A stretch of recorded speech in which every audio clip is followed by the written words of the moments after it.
Pernah kepikiran nggak sih, kita tuh hidup di zaman di mana semua yang kita mau, rasanya tinggal sekali klik aja. Gampang banget kan? Tapi, di balik setiap kemudahan itu, di balik setiap paket yang nyampe di depan pintu kita, ada biaya yang nggak kelihatan di label harga.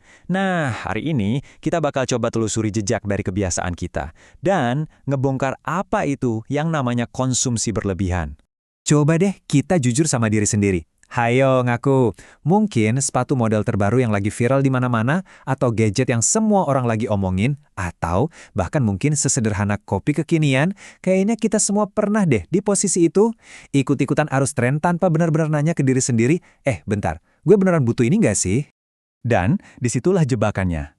Kemudahan yang luar biasa dan pilihan yang seakan gak ada habisnya ini, tanpa kita sadar loh, malah menciptakan sebuah siklus.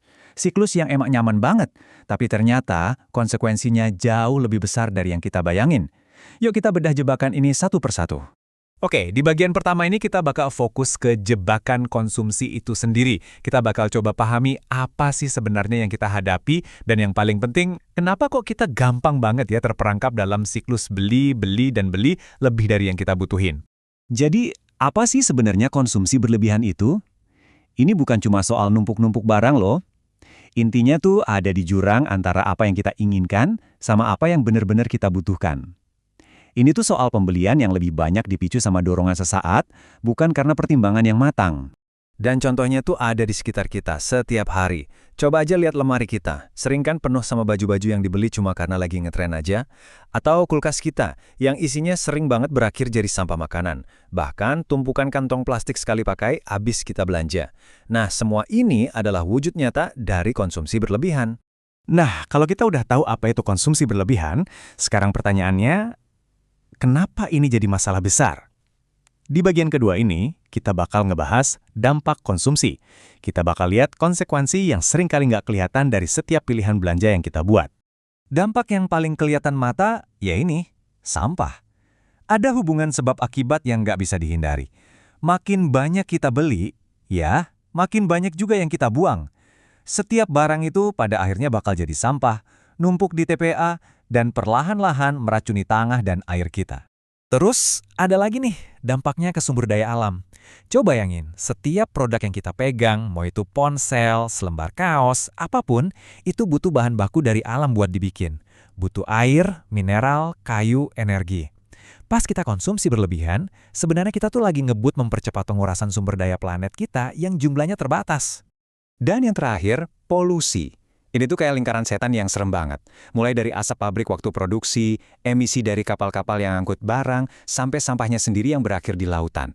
Seluruh siklus hidup sebuah produk, dari awal dibuat sampai jadi sampah, itu ninggalin jejak kerusakan yang panjang banget buat planet kita. Oke, jadi solusinya apa dong? Ngadepin masalah segede ini? Titik mulainya seringkali adalah pengetahuan. Di bagian ketiga ini, kita bakal eksplorasi gimana pendidikan bisa jadi senjata paling ampuh buat ngebentuk generasi yang lebih sadar. Kenapa harus pendidikan? Simpel, karena kebiasaan itu dibentuk dari kecil. Pendidikan punya kekuatan buat nanemin nilai-nilai dan kesadaran ke generasi muda, ngebentuk mereka jadi konsumen yang lebih bijak dan bertanggung jawab di masa depan.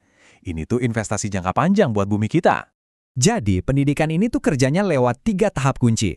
Pertama, ngebangun kesadaran dulu biar kita ngerti dampak dari pilihan kita. Kedua, ngubah kesadaran itu jadi gaya hidup dengan ngajarin praktek-praktek yang berkelanjutan. Dan yang paling penting, numbuhin rasa tanggung jawab, sebuah karakter yang ngebuat kita peduli dan mau bertindak. Tapi ya gitu, teori doang kan nggak cukup ya. Di bagian keempat ini, kita bakal lihat bagaimana pendidikan ini diwujudkan jadi belajar lewat aksi. Kita bakal lihat contoh-contoh nyata gimana konsep ini diterapin langsung di tempat di mana kebiasaan dibentuk. Sekolah. Dan coba dilihat, aksinya tuh bisa dimulai dari hal-hal yang simple banget. Bikin program daur ulang di sekolah, ngebiasain bawa bekal dari rumah, atau sekedar kerja bakti bareng buat bersihin lingkungan. Ini tuh bukan cuma pelajaran di kelas. Ini adalah pelajaran hidup yang ditanemin lewat tindakan nyata. Dampaknya bakal ke bawah sampai mereka dewasa.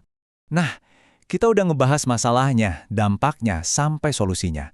Sekarang, yuk kita lihat gambaran besarnya. Semua usaha ini, mulai dari memahami, menyadari, dan mendidik, semuanya itu bermuara pada satu tujuan utama. Ngebangun sebuah masa depan yang bertanggung jawab. Inti dari semua obrolan kita hari ini kayaknya terangkum dengan sempurna di sini. Pada akhirnya, ini tuh bukan cuma tentang kita atau tentang hari ini. Ini tentang gimana caranya kita mastiin generasi yang akan datang itu masih bisa mewarisi planet yang sehat dan layak buat ditinggali. Ini tentang warisan yang kita pilih untuk tinggalkan. Jadi, semua informasi ini pada akhirnya balik lagi ke satu pertanyaan sederhana buat kita masing-masing. Perubahan besar itu selalu dimulai dari langkah-langkah kecil. Mungkin hari ini Anda mulai bawa tas belanja sendiri, atau mikir 2 kali sebelum check out keranjang belanja cuma karena lagi tren. Pertanyaannya bukan lagi apa yang bisa dilakuin, tapi langkah kecil mana yang bakal Anda pilih untuk memulai perjalanan Anda hari ini?